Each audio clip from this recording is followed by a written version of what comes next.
사도행전 47번째 강의 시간으로 그리스도인의 삶은 동사 인생이다, 그런 주제로 말씀을 전하겠습니다. 동사. 명사가 아니라 동사다. 동사는 뭐예요? 행동하고 움직이고 그러는 거죠. 저 힌두교, 여러분 힌두교나 불교나 이런 종교의 특성은 뭡니까? 명상하는 거죠. 조용한 곳에 가서 명상을 하는 거예요. 명상을 하면서 자기 욕심도 내려놓고 그렇게 하는 거 아닙니까? 물론 우리 기독교도 명상의 시간, 명상이라고는 하지는 않지만 이 묵상의 시간이 중요합니다. 말씀을 묵상하고 기도하고 하나님 앞에 조용한 시간을 갖는 게 중요하죠, 우리에게도. 그러나 기독교는 거기만 끝나면 안 됩니다. 거기서만 끝나는 게 아니에요. 그렇게 묵상하고 조용하게 하나님을 만나는 가운데 하나님이 주시는 힘을 얻어가지고 그 다음에 어떻게 하는 거예요? 열심히 돌아다니면서 일하는 거예요.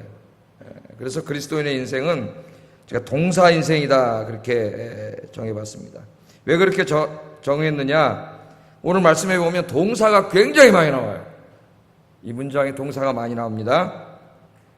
이 사도행전 저자인 누가는 이 바울과 바나바가 부지런하게 그리고 열심히 이곳저곳을 돌아다니면서 사역을 하는 모습을 그리고 있는데, 글로 쓰고 있는데, 마치 100m 달리기를 하는 선수, 100m 달리기 선수 빨라요, 안 빨라요? 엄청나게 빠르죠. 그 100m 달리기 하는 선수를 찍으려고 카메라가 쫓아가는 것처럼 찍으려면 얼마나 쫓아가야 되겠습니까? 굉장히 빠른 속도로 이 두 사람의 사역을 기록하고 있습니다. 오늘 말씀해 보면은, 그래서 본문을 보면 동사가 많이 나온다 그랬죠. 이 동사는 바울과 바나바가 행동한 것들이에요. 행동한 것들. 이 동사가 많이 나와요. 가다, 전하다, 제자 삼다, 돌아가다, 권하다, 택하다, 금식기도 하다, 위탁하다, 이르다, 전하다, 내려가다, 보고하다. 제가 지금 말한 동사만 해도 12개입니다. 12개. 오늘 짧은 본문 안에 바울과 바나바가 굉장히 바쁘게 움직이는 걸 볼 수 있어요. 그죠? 바쁘게 움직이고 다니고 있습니다. 누가는 능숙한 글솜씨로 바울과 바나바가 쉴 새 없이 움직였음을 독자들에게 보여주고 있어요. 그걸 의도적으로 보여주고 있는 거예요. 동사로 계속 이야기함으로써 얼마나 부지런하고 빠르게 두 사람이 움직이고 있는지. 인생이 짧아요, 여러분. 시간이 그렇게 많지 않습니다. 시간을 낭비하지 않고 집중해서 주의 일을 하는 모습을 우리에게 보여줍니다. 저는 그리스도인의 삶이 이와 같아야 된다, 그렇게 생각을 해요. 우리 그리스도인들은 부지런해야 됩니다. 왜냐하면 세상 사람들이 하는 일을 다 해야 돼요. 우리는 다 해야 돼, 똑같이.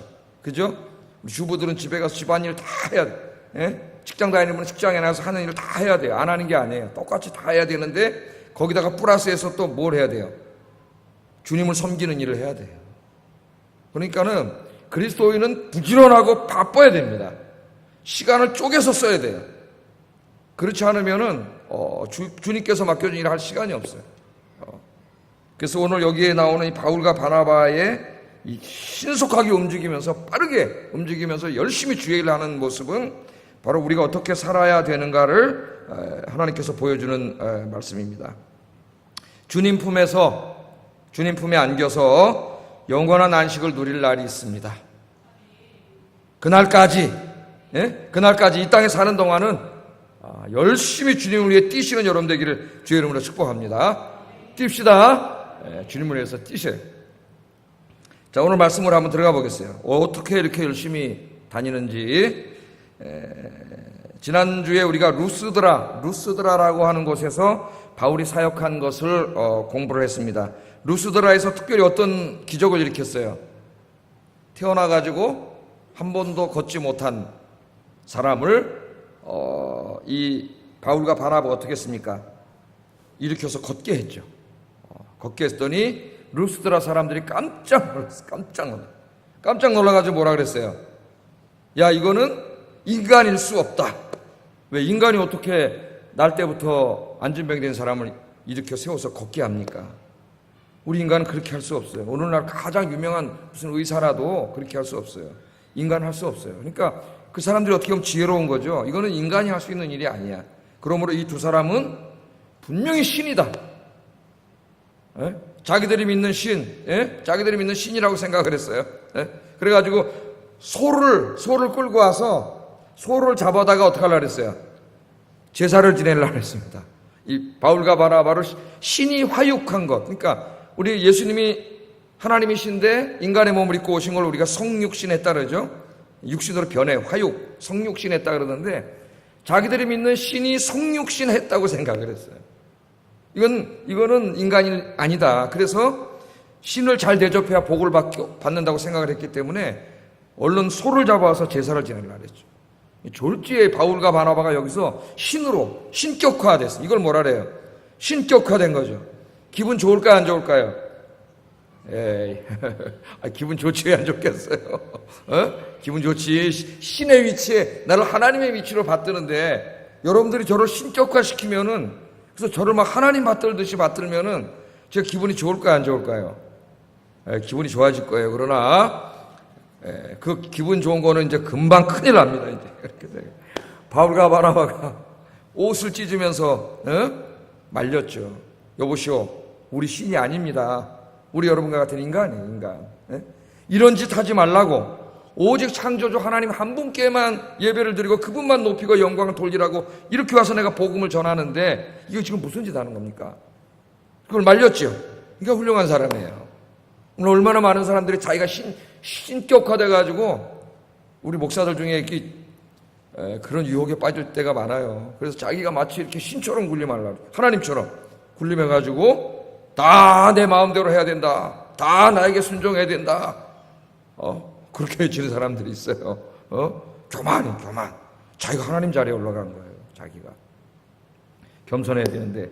그래서 그 제사를 만류하고 막 이런 난리버거지가 이제 벌어지고 있을 때 어떤 일이 벌어졌느냐. 오늘 이제 말씀이 그때 일어났던 일이에요. 그때 어떤 일이 벌어졌냐면은 비시디아 안디옥과 이고니온에 사는 유대인들이 루스드라까지 찾아와가지고 바울이 전도하는 것을 방해하는 일이 벌어졌습니다. 우리 한번 지도를 다시 19절 한번 읽어보겠습니다. 19절 시작.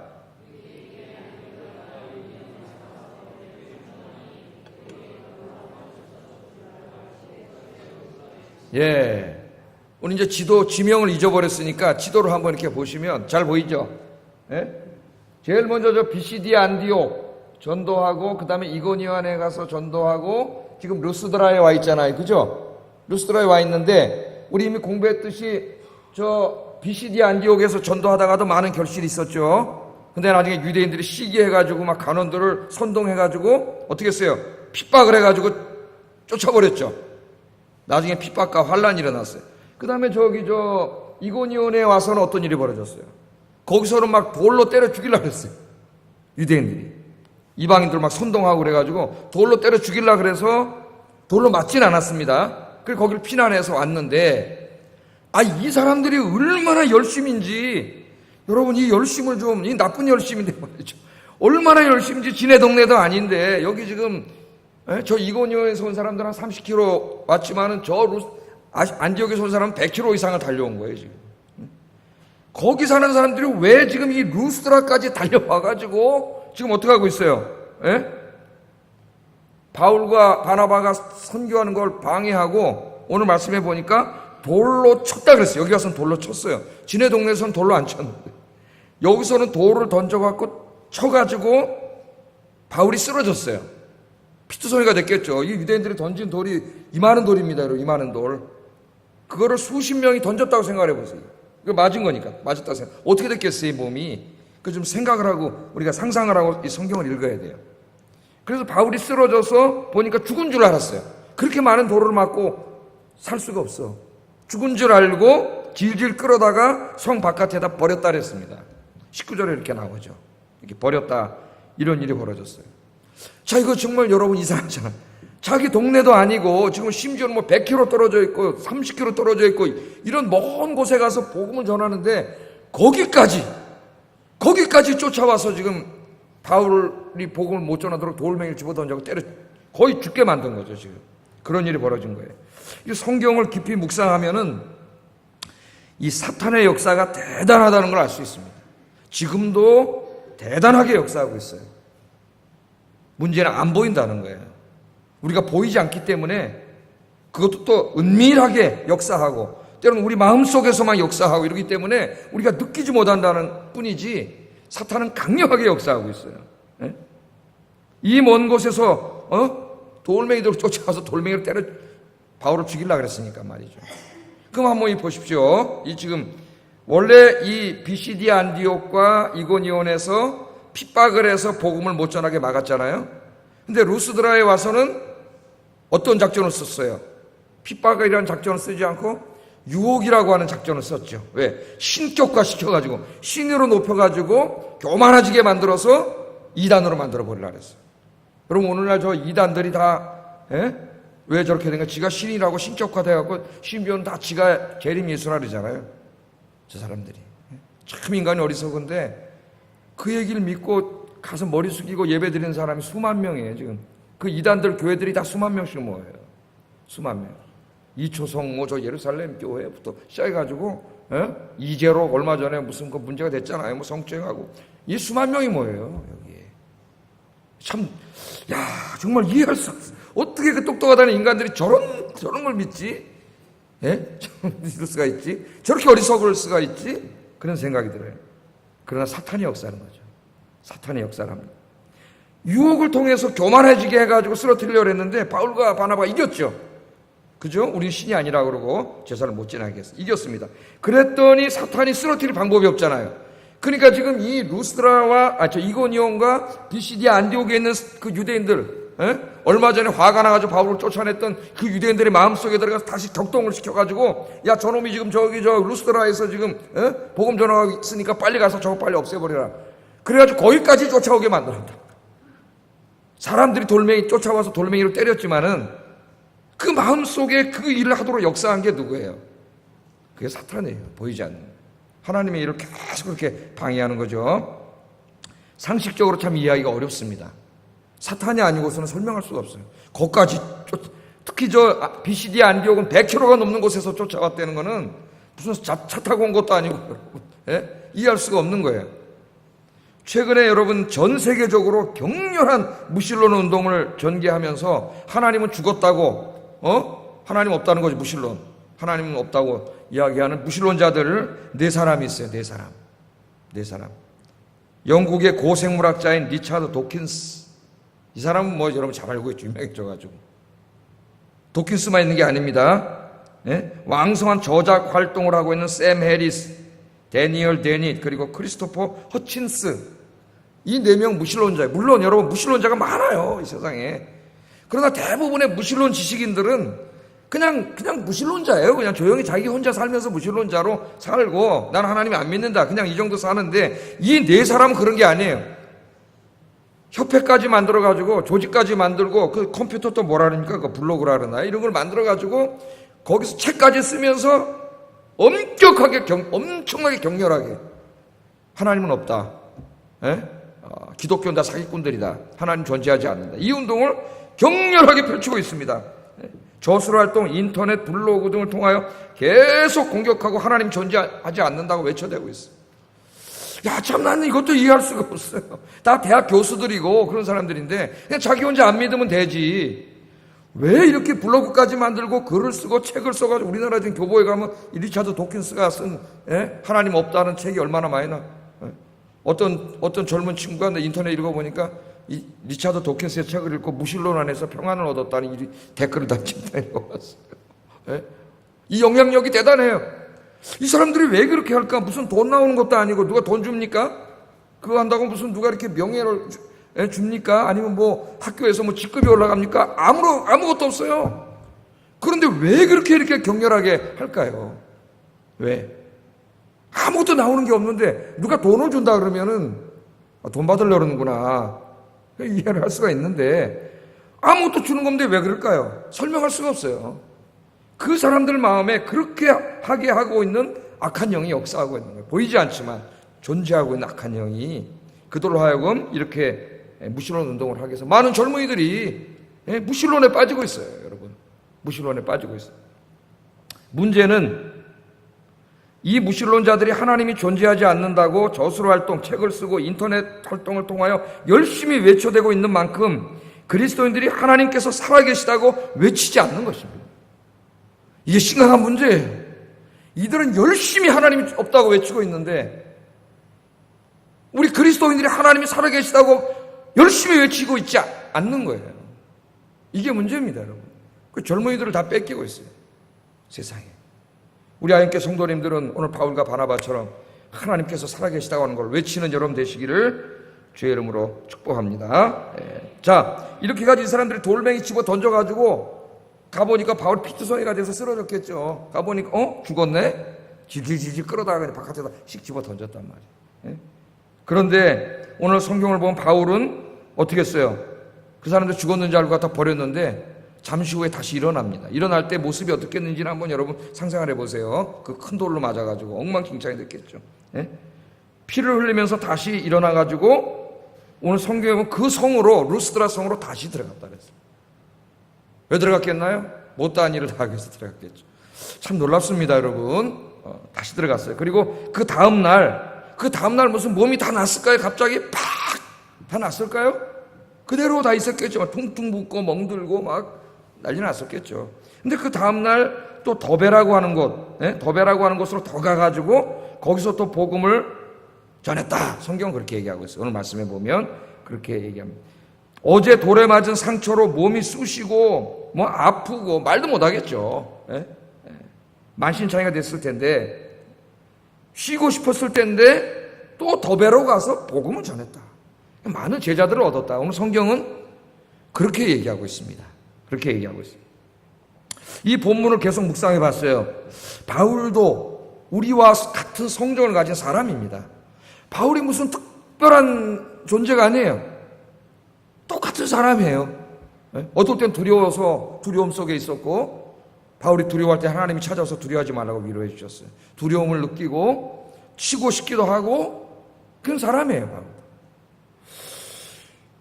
근데 어떻게 이렇게까지 할 수 있지? 복음을 어떻게 이렇게까지 전할 수 있지?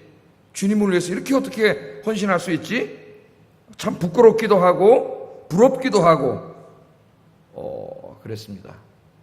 이 바울을 보면서 이 세상의 그 무엇도 바울을 멈추게 할 수가 없어요. 멈추게 할 수가 없어요. 이 세상에서 그 누구도 바울이 복음을 전하는 것을 막을 수가 없습니다. 어떻게 이렇게까지 할 수 있었겠느냐? 저는 두 가지라고 봐요. 하나는 소명의식. 하나님이 자기를 부르신 거죠.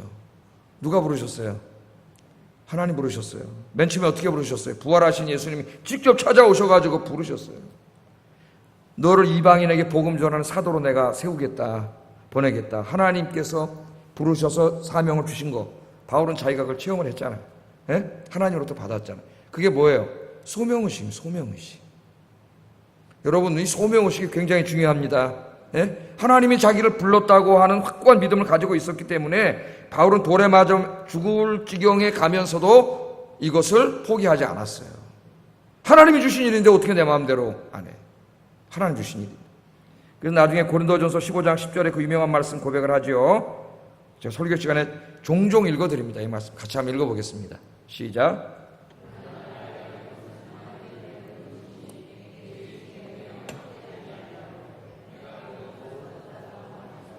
내가 한 것이 아니 오직 나와 함께 하신 하나님의 은혜로라.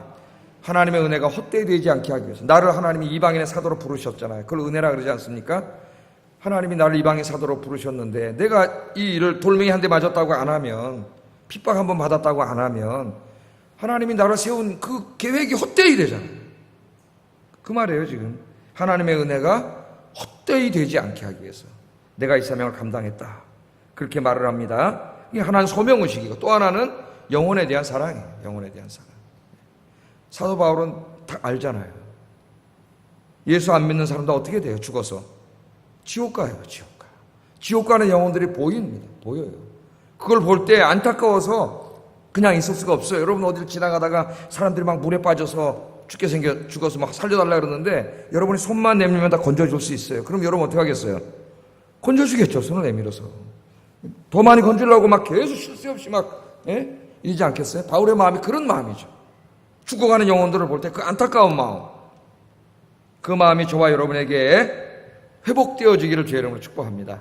우리에게 이 마음이 회복돼야 돼. 그런 게 부흥이에요. 제가 주일날도 새벽 기도 때도 부흥을 얘기하지만 그런 영혼 사랑에 대한 마음이 내 안에서 막 확 끌어오르는 게 바로 부흥이에요. 부흥. 뭐 몇 명 교회 와서 다 앉아있는 게 부흥이 아니라 내 마음속에 그런 마음이 끌어오르면 내 주변에 지금 죽어가는 사람들을 보고 가만히 있을 수가 없는 거예요. 기도하게 되고 전도하게 되고 복음 전하게 되고, 그게 지금 바울의 마음입니다. 그러니까 바울은 막을 수가 없어요. 막을 수가 없어요. 여러분, 이 세상에 그 무엇도 여러분을 막을 수 없는 복음 전도자가 되기를 주의 이름으로 축복합니다. 훗날 바울이 오늘의 사건을 회상하는 일이 있습니다. 회상을 해요. 고린도 교회에 보내는 두 번째 편지에서 이 사건을 회상을 해요. 회상을 하면서 이렇게 말씀을 합니다. 고린도 후서 11장 24절 25절 한번 읽어보겠습니다. 시작.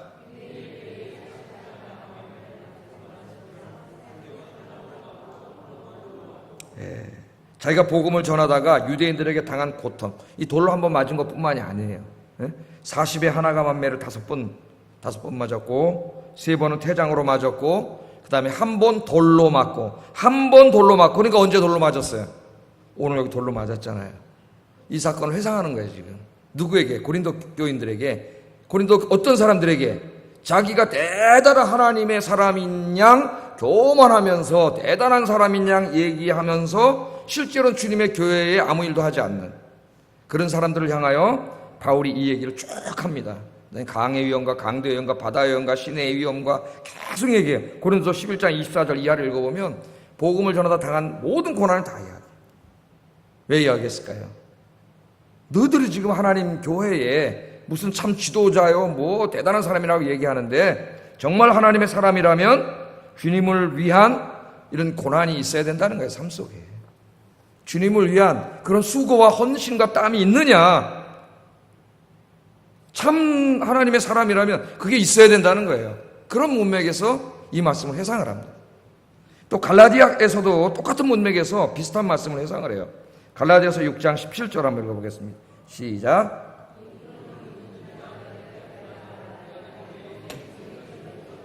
아멘. 제가 오래전에 갈라디아서 강의하면서 주일날이 예수의 흔적, 당신에게는 예수의 흔적이 있습니까? 이런 소개를 한 적이 있는데, 흔적, 그러니까 40에 하나가 만매를 5번 맞고 3번 태장으로 맞고 돌로 맞고, 맞을 때마다 뭐가 생겨요? 흔적이 생기겠죠. 상처. 돌멩이로 여러분 막 팍팍팍팍팍, 이게 오래돼도 다 뭐가 돼요? 상처가 남죠. 이 흉터가 남고. 그러니까 여기에 지금 갈라디아 교인들에게 말하는 내 몸에 뭐가 있어요? 예수의 흔적이 있다래요. 흔적. 스티그마. 예수님의 흔적이 있다래요. 이것도 갈라디아 교회 거짓 선생들이 들어와서 자기들이 진짜 주님의 제자고 막 이렇게 막 떠들고 다니는 그들을 향하여 바울이 한 말이 뭐냐, 너희들이 진짜 그리스도의 종이라면 나처럼 뭐가 있어야 돼요? 몸에 예수의 흔적이 있느냐? 그렇게 물어봅니다. 예수의 흔적이 있느냐? 주님을 위해 당한 그런 꼭 몸의 흔적만이 아니라, 여러분 인생에 그런 예수의 흔적이 있느냐? 주님을 위하여 뭔가 여러분이 수고하고 헌신하고 고난받고 그런 게 있느냐? 그런 게 있는 사람이 참 종이라는 거예요. 주님의. 나는 내 몸에 예수의 흔적이 있다. 그러면서 아마 다 보여줬을 거예요. 예수의 흔적이 있다. 주님을 위해서 일하다 당한 고난이 있다는 거죠. 여러분에게는 예수의 흔적이 있습니까? 오늘부터 주님 앞에 갈 때까지 많이 있기를 주의 이름으로 축복합니다. 주님을 위한 많은 수고와 헌신, 그런 것들이 여러분 육신에, 마음에, 여러분의 영에 가득하기를 주의 이름으로 축복합니다. 이처럼 환난과 핍박에서도 바울과 바나바는 동사처럼 부지런하게 돌아다니면서 돌멩이 맞아서 다 죽어가는 상황 속에서도 부지런히 다니면서 뭐 했다는 거예요? 생명을 살리는 일을 했다는 거예요. 동사 인생이 돼서 열심히 뛰어다니면서 복음을 전했다는 겁니다.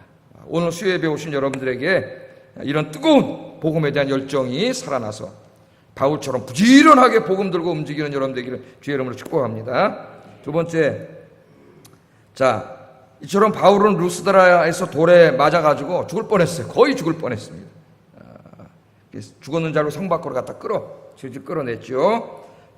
오늘 성경에 보면 제자들 죽은 줄 알고 바울 곁에 서가지고 안타까운 몸으로 이렇게 쳐다보고 있었던 것 같아요. 20절, 21절 한번 읽어보겠습니다. 시작.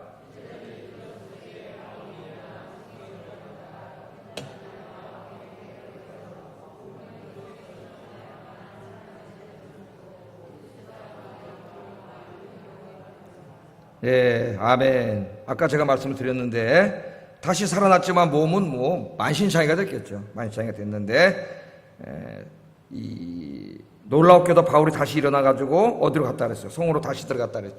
예? 못다한 사역을 다하기 위해서 성으로 다시 들어갔어요. 예? 거기서 하룻밤을 잔 다음에 더 내륙 지방인 더베로 들어갔다 그랬죠. 지도를 한번 다시 보면은 다시 한번 보세요. 잊어먹었을까봐. 그 루스드라에서 그 돌멩이로 맞아 죽었는지 알았는데 다시 일어나가지고 하룻밤 자고 몇 밤 잤어요. 한 달 동안 쉰 것도 아니고 하룻밤. 예?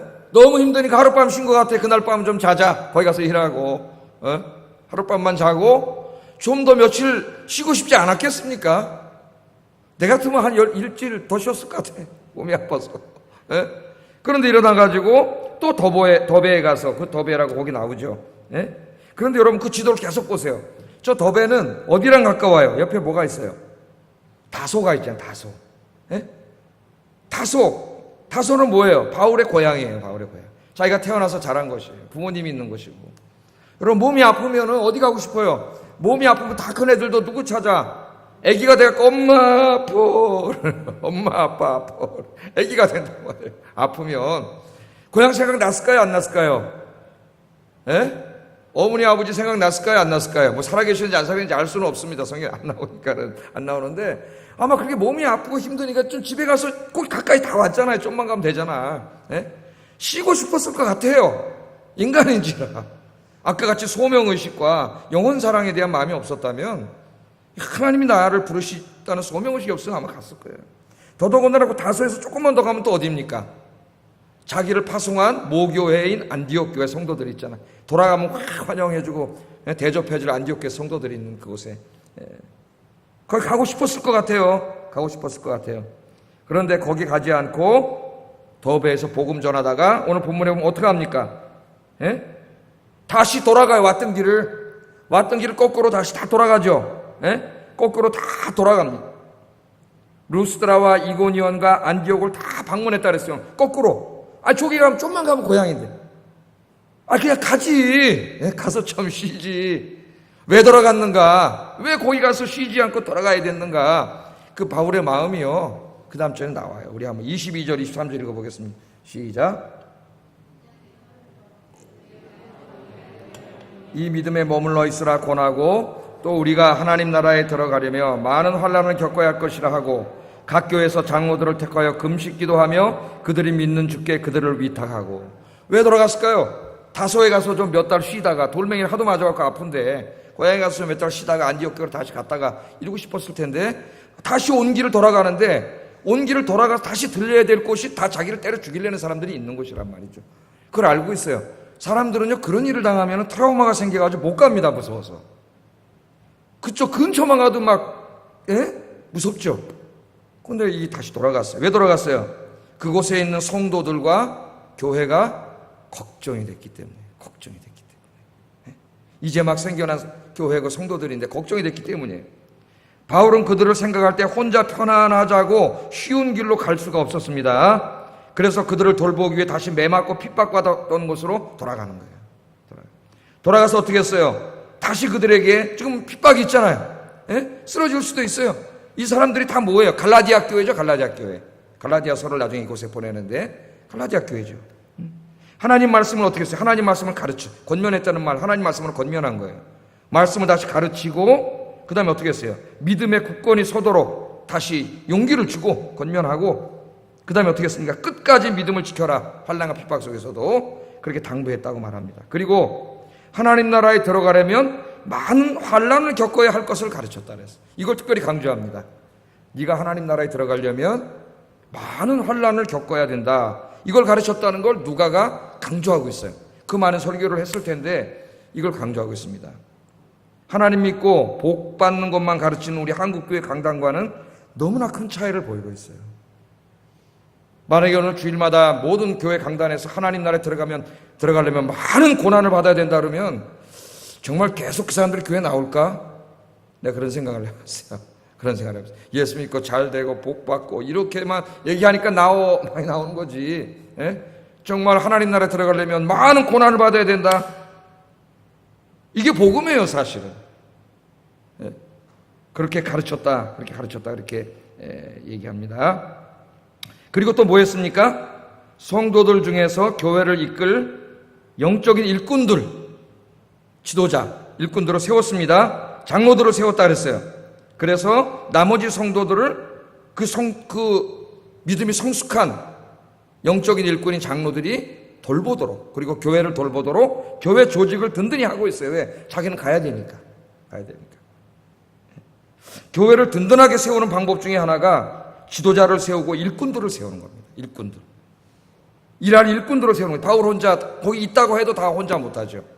일꾼들을 세우는 거예요. 일꾼들을. 그런데 그 짧은 기간이었지만은 바울의 말씀을 듣고 바울이 지도자를 세웠으니까요. 그 중에서 똑같이 바울의 복음을 듣고 예수를 믿은 사람들 중에서 그 영적인 성숙도에 차이가 있었던 것 같아요. 사람들이. 똑같이 다 여기 계시지만 다 똑같지 않잖아요. 믿음의 수준이. 그래서 그 영적 이유로 성숙해 있는 사람들, 믿음이 굳건한 사람들을 지도자로 세우고 일꾼으로 세웠습니다. 그렇게 하고 어떻게 했어요? 그들과 함께 뭐 했어요? 금식기도 했어요. 교회를 위해서. 환난과 핍박에, 이 교회의 환난과 핍박을 이겨내기 위해서, 그 환난과 핍박 가운데 믿음을 지키기 위해서는 우리 힘으로 할 수가 없어. 하나님 앞에 이 교회를 지켜달라고 금식으로 기도해. 그런 모습을 우리에게 보여주고 있어요. 그 일을 하려고 다시 글로 돌아간 거예요. 글로 돌아가서 결국은 다 거꾸로 왔던 길을 돌아서 다시 안디옥 교회로 가요. 고향으로 가지 않고 안디옥 교회로 돌아오는 모습을 우리가 보고 있습니다. 자, 바울은 이 모든 일을 할 때 성도들과 함께 조직도 하고 교육도 하고 다 했지만은 특별히 금식기도 했다. 이렇게 강조하고 있어요. 우리도 요새 우리 식군자들이 새벽에 나와서 많은 분들 오셔서 새벽기도 하고 있습니다.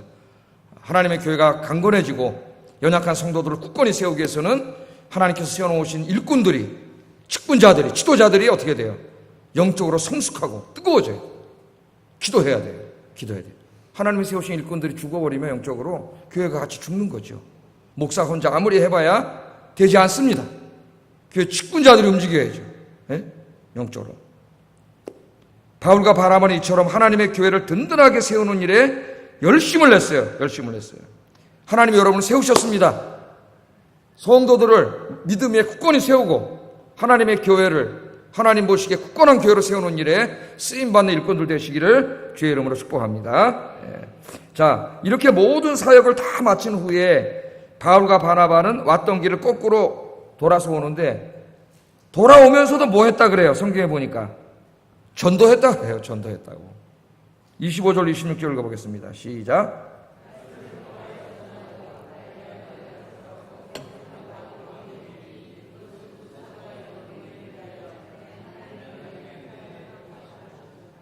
그렇게 전도를 하면서 결국은 다시 어떻게 했어요?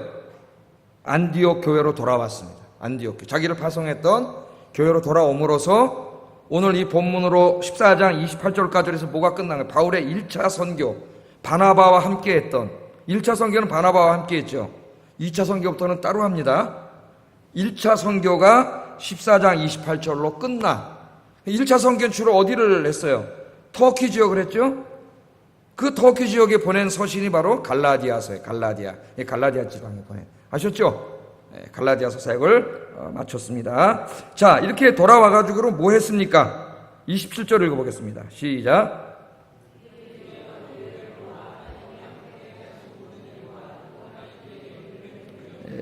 그 바울과 바나바가 돌아와서 모든 교인들을 다 모아, 이게 선교사로 파송했던 자기네 목회자였잖아요. 그죠? 두 사람이 돌아오니까 성도들이 다 모았죠. 성도들을 다 모아서 뭘 했냐면은 보고했다 그랬어요. 뭘 보고한 거예요? 선교 보고를 한 거죠. 이 보고가 굉장히 중요한 거예요, 여러분. 교회 앞에 선교 보고를 했습니다. 선교 보고를 했는데, 자, 보고의 핵심이 뭡니까? 이것도 중요해요. 보고의 핵심이 뭐예요? 선교하는 동안, 자기들이 선교하는 동안 하나님께서 행하신 모든 일들과 하나님께서 이방인들을 구원하신 일들을 간증하고 이야기하고, 우리가 선교할 때 하나님께서 놀라운 역사를 일으키셨다는 거, 많은 사람들의 문을 여셨다는 것을 간증하고, 그렇게 하신 하나님을 어떻게 했다 그랬어요? 찬양하고 높이고, 그렇게 했다고 이야기합니다.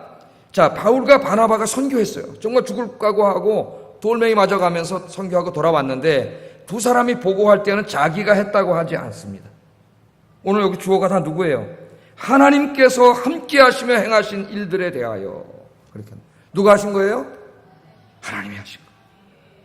여러분이 열심히 일했어요. 여러분 누가 하신 거예요? 여러분을 통해서 하나님이 하신 거예요. 바울과 바나바가 전도해가지고 수많은 이방인들이 안 믿을 것 같은데 다 예수 믿고 많이 돌아왔어요. 누가 하신 거예요? 하나님이 그들의 문을 여셨다 그러잖아요. 다 하나님이 하신 거예요. 하나님이 하신 거예요. 하나님의 일은 누가 하세요? 하나님이 하세요. 하나님이.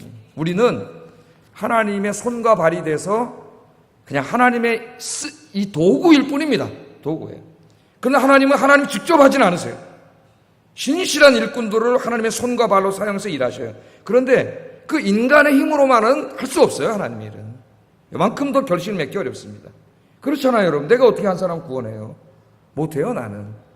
그러나 내가 나 자신이 부족하고 연약하지만은 나를 하나님 앞에 드릴 때 누가 하시는 거예요? 나를 통해서. 하나님이 하시는 거예요. 다 하나님이 하셨습니다. 할렐루야. 그러니까 성도들이 얼마나 은혜를 받았겠어요. 예? 하나님께서 부족한 우리를 통하여 역사하셔가지고 핍박도 있고 어려움도 있었지만 많은 영혼들을 구원해서 지금 저 터키 지역에 교회들이 막 세워졌습니다. 그러니까 그냥 바울과 바나바를 금식하면서 보냈잖아요. 선교사로 포생한 교인들, 또 그 비용도 된 이 교인들이 얼마나 위로를 받고 힘을 얻었겠어요. 2차 선교할 때 더 많이 헌신했겠죠. 더 많이 헌금하고 더 많이 기도했겠죠. 그래서 이 보고가 중요해요. 선교사들이 1차적으로 나가면 선교를 하면 보고를 잘해야 됩니다. 자기를 후원하는 교회들에게. 잘하는 분이 있어요. 성실하게. 어떤 친구는 안 해요. 뭐 그까짓 거 도와주면서 보고하라 그러고 맨날 이런 얘기를 하는 친구도 많이 들었어요. 얘기를. 성서 하나님의 말씀을 전혀 읽지 않는 친구들이에요. 그런 사람들은 끊어야 됩니다. 더 이상 후원할 필요 없어요. 감사를 몰라요. 난 그런 사람들이 감사하는 걸 못 봤어요. 뭐 그까짓 거 이런 얘기를 하더라고. 이런 얘기. 그게 어떻게 그까짓 거야. 성도들의 헌금을 통해서 자기들에게 보내주는 것인데요. 그러니까 당연히 자기들이 그걸 가지고 어떻게 선교를 했는지를 당연히 보고해야 돼요. 우리가 후원하는 교회들 아마존 선교회 그러면 얼마 하지도 않는데 그 전체 예산과 그날 신학교에서 있었던 게 상세하게 다 보고해요. 상세. 우리 신성자 교수님 같은 분도 그 신학교 사역하면서 다 보고해요. 다 보고해요. 그분이 안타까워하는 게 선교사님들이 선교비 받아서 원래 용도대로만 써도 훌륭한 선교사입니다. 그런 얘기를 해요, 저한테. 원래 용도대로만 써도 훌륭한 선교사라니. 그 나머지는 우리가 다 그런 건 아니겠지만 안타까운 마음이 있죠. 보고를 잘해야 돼요. 그래서 그 선교 편지도 보내고 그런 게 또 교회 신문에도 실리고 이렇게 함으로 우리가 이렇게 후원하는 내가 이렇게 선교비 없는 가운데서 내서 후원하는 선교사님 이렇게 사역을 하고 있구나. 교회가 알아야 돼. 교회가 알아야 돼. 그리고 모든 일은 그렇게 해서 담임 목사에게 보고가 다 되므로 어떻게 돼요? 질서정연하고 일사불란하게 하나님의 일이 진행돼야 되는 거예요. 교회 일도 다 마찬가지예요. 그래서 모든 보고는 다 담임 목사에 하게 돼 있어요. 우리 교회 안에 있는 모든 조직과 모든 기관은 모든 보고를 담임 목사에게 하고 결제받게 돼 있어요. 마음대로 하는 게 아니에요. 왜? 그래야 교회가 든든히 서가고 질서가 잡히고 일사불란하게 하나님의 일을 하게 돼요. 여기 지금 누가 보고하는 겁니까? 바울과 바나바가 보고를 하는 거예요. 교회 앞에. 또 목회자의 목회 사역도 나 목회자니까 내 마음대로 할 거야. 나 보고 안 할 거야. 그게 아니라 성도들에게 알리고 뭘 하겠다는 것을 미리 알리고 수첩에다 알리잖아요. 언제 뭐 하겠다 다 알리고 내가 혹시 어디를 기도를 가더라도 성도들에게 알리고 정직하게 해야 돼요. 정직하게. 교회 앞에 다 알려야 돼요. 그것이 굉장히 중요합니다. 그래야 하나님의 교회가 무질서하지 않고 하나님이 세우신 질서 가운데 하나님의 일이 잘 진행될 수가 있어요. 그래서 여러분 하는 일들 잘 보고하고 정리하고 이런 일들을 잘 하는 일이 중요하다는 걸 깨닫고 잘 하시기를 주의 이름으로 축복합니다. 그래서 여러분들이 여기 있는 바울과 바나바처럼 또 그들이 세운 그 장로들과 교회 일꾼들처럼 성도들을 믿음을 굳건히 세우고 하나님의 교회를 굳건히 세우는데 쓰임받는 일꾼들이 되시기를 주의 이름으로 축복합니다. 제가 정호승 씨라고 있어요. 시인이고 뭐 스필도 쓰고 그러시는 분이 유명한 분이죠. 가톨릭 신자인데 그분이 쓴 스필집에 내 인생의 용기가 되어준 한마디 두꺼운 스필집이 있어요. 예? 그래서 제가 이제 그걸 읽어봤는데 거기에 보면은 새 나무 이야기가 나옵니다. 새 나무 이야기. 새 나무. 근데 나중에 제가 이 구글에다 찾아봤더니 버전이 여러 가지가 있더라고요. 이게 제가 읽은 것은 이제 이분 책에서 읽은 내용인데 세 그루의 나무가 있었어요. 세 그루의 나무가 서로 모여서 친구니까 같이 얘기를 했습니다. 꿈에 대해서 이야기를 했어요. 너는 이 다음에 뭐가 되고 싶냐? 그랬더니 한 나무가 이야기합니다. 나는 나무잖아요. 나는 말이야 이 다음에 아주 그 훌륭한 이 보석함이 되고 싶어. 보석함. 그래서 이 세상에 제일 값진 다이아몬드 그다음 뭡니까? 제일 비싼 게 사파이어. 난 뭔지도 모르겠어요. 보질 못했어요. 루비, 금 이런 제일 비싸고 화려한 거를 딱 담는 내 보석함이 되고 싶어. 자기 꿈을 얘기했어요. 그랬더니 또 한 친구 하는 말, 나는 큰 배를 만드는 배를 만들고 싶어. 내가 배가 되고 싶어. 큰 배가 돼가지고 많은 사람들을 태우고 전 세계를 돌아다니는 큰 배가 되고 싶어. 이렇게 자기 꿈을 얘기했어. 또 한 나무가 나는 쫙 자라가지고 저 하늘 끝까지 쫙 많은 열매를 맺고 든든하게 자라가지고 하나님께 큰 영광을 돌리는 그런 나무가 되고 싶어. 이렇게 셋이 꿈을 나눴어. 그리고 몇 년이 지났습니다. 몇 년이 지났는데 그 보석함이 되고 싶었던 그 나무는 어떤 사람의 손에 잘려서 가가지고 저 말과 소가 밥 먹는 구유가 돼버렸어요. 구유가. 말과 소가 밥 먹는데 쓰는 그 구유가 돼버렸어요. 또 한 친구는 저 큰 배가 돼가지고 많은 사람들 태워가지고 전 세계를 돌아다니는 꿈을 꿨던 그 나무는 잘려가가지고 어떤 사람이 잘려가가지고 어부들이 이 고기 잡을 때 쓰는 조그마한 고깃배가 됐어. 고깃배가.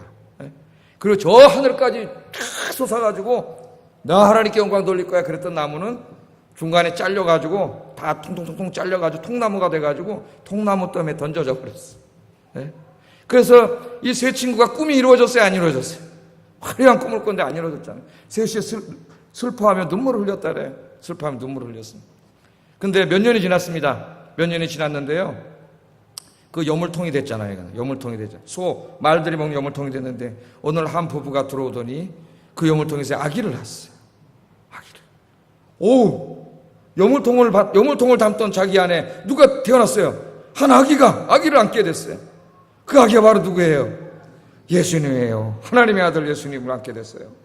여물통 됐다고 한탄하고 살았는데 하나님의 아들을 담는 세계에서 가장 귀한 하나님을 담는 그릇이 됐어요. 큰 배가 돼서 세계를 돌아다니다가 조그마한 나룻배가 됐던 그 배는 어느 날 30년이 그로부터 30년이 지난 이후에 어떤 훌륭하신 분이 배에 탁 타더니 하나님 나라의 말씀 복음을 탁 전하. 그분이 누구예요? 예수님이에요. 예수님이 하나님의 말씀을 전하는 데 사용된 배가 됐어요. 배가. 큰 배는 아니었지만 큰 배 돼야겠어요. 예수님이 타셨는데 그 배가 됐어요. 또 저 하늘까지 돼가지고 하나님 영광을 돌리려고 하다가 잘려가지고 통나무 덤에 쌓였던 그 나무는 바로 예수님이 온 인류를 구원하기 위해서 지고 갔던 십자가를 만드는 데 사용됐어요. 온 세상을 구원하는 주님이 지셨던 십자가가 됐다. 그런 우화가 있습니다. 여러분, 내가 여러분에게 묻고 싶어요. 여러분 어렸을 때 친구들과 함께 꿈꿨던 그 모습입니까? 이루셨나요? 어떠세요? 화려한 그 모습을 다 이뤘나요? 여러분의 모습은? 그 모습이 안 이루어져서 실망했나요? 하나님 좀 서운했나요? 하나님 앞에? 그러나 여러분 실망하지 마세요. 여러분은 지금 우리 성가대는 뭐예요? 하나님을 찬양하는 성가대가 됐습니다. 할렐루야. 주님의 복음을 죽어가는 자들에게 전하는 전도자가 됐고 하나님의 몸된 교회 와서 하나님을 예배하는 예배자가 됐고 이 세상에서 가장 중요한 일인 하나님을 섬기는 일, 주님의 일을 봉사하는 일, 이런 일을 하는데 쓰임받는 그릇이 됐으니 여러분의 꿈을 이뤘을 뿐만 아니라 제일 축복받은 인생이 된 줄로 믿습니다. 제가 이 글을 읽다가 엄청나게 위로를 받았습니다. 은혜를 받았어요. 내가 생각했던 내 화려한 인생, 내가 몇 살 때는 이렇게 돼 있겠지. 그 모습을 이루지 못했어요.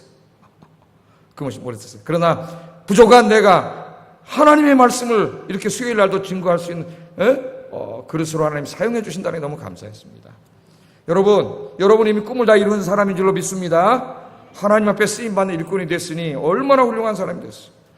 내일도 목요 전도 나와서 열심히 전도하면 여러분 주의 복음을 증거하는 일꾼이 됐으니 그거 무슨 성공하고 출세한 세상에서 성공하고 출세한 사람에 대하겠습니까?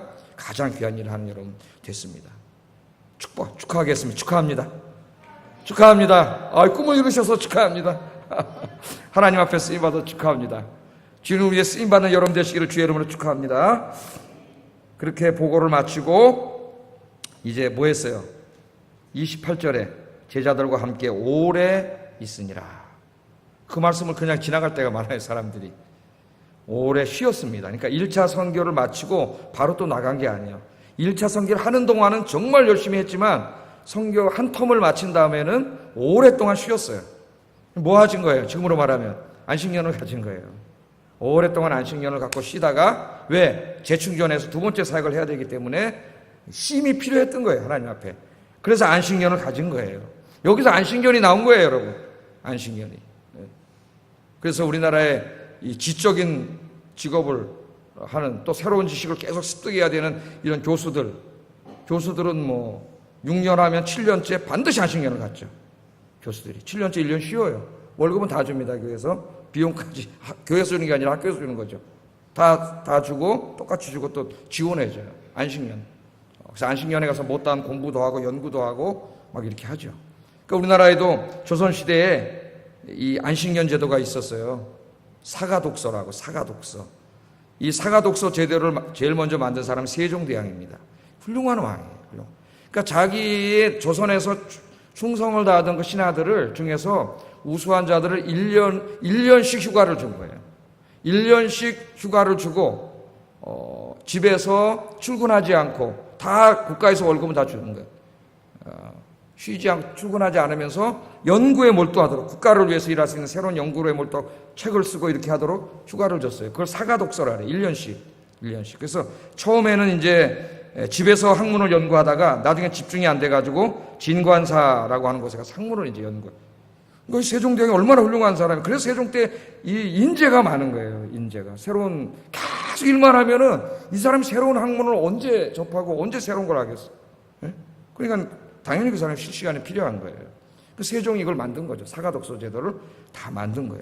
그 우리 이제 교단 안에도 목회자들이나 선교사들이 6년을 일하고 1년은 안식년을 하도록 그렇게 했습니다. 사실 우리 안에 그렇게 해서 이제 목회자들이 쉬면서 기도하면서 새로운 신학을 접하고 공부하고 연구하고 그렇게 하도록 했어요. 이것을 철저하게 하는 목사님들도 많이 있고 형편상 하지 못하는 분도 있고 뭐 그냥 1년은 다 못하더라도 몇 개월 하는 분도 있고 또 이걸 1년 동안에 짜게 가지고 뭐 여름에 겨울에 조금씩 하는 분도 하긴 다 해요. 어떤 모양으로도 다 쉬고 있습니다. 저는 한 17년 동안 하루도 안 했어요. 하루도 안 했습니다. 그래서 여러분들이 그런 건 아셔야 되고 그런 목회자나 교수나 신학교 교수, 선교사나 분들에게 하나님께서 이 안식년 제도를 두었다는 거 재충전하고 연구하고 그런 여러분이 아셔야 돼요. 그 교회 중직자들은 알아야 돼요. 그런 것들을. 뭐 제가 가진다 그런 건 아닙니다. 뭐 기회가 되면 잠시라도 뭐 가질 수 있겠지만은 그래서 이 2차 선교를 다시 떠나도 오랫동안 휴식을 했다. 그래서 여러분들은 그런 것들을 알고 우리가 또 기도하고 목회자들의 어떤 그런 재충전과 영적인 어떤 그런 것들에 대해서 배려할 줄도 알고 그게 하나님이 가르치는 말씀이에요. 제가 뭐 하는 게 아니라 하나님 그렇게 하라고 하신 말씀이에요. 그렇게 함으로 우리 아영교회가 더 하나님 보시기에 기뻐하시는 교회가 되기를 주의 이름으로 축복합니다. 기도하겠습니다. 오늘 말씀을 우리 기억해 보겠습니다. 오늘 말씀을 마음에 새기면서 어떠한 환난과 핍박이 있더라도 포기하지 말고 더욱 열심히 복음 전하는 삶을 살게 하여 주시옵소서. 또한 믿음이 굳건해지고 영적으로 더욱 성숙한 주님의 일꾼이 되어서 성도들을 돌보고 하나님의 교회를 굳건히 세우는 일에 쓰임받는 일꾼이 되게 하여 주시옵소서. 맡겨진 일들을 열심히 할 뿐만 아니라 질서정연하게 잘 보고도 하고 질서 안에서 일을 함으로 하나님의 영광을 더 크게 드러나게 하소서. 같이 기도하겠습니다. 사랑하신 아버지 하나님,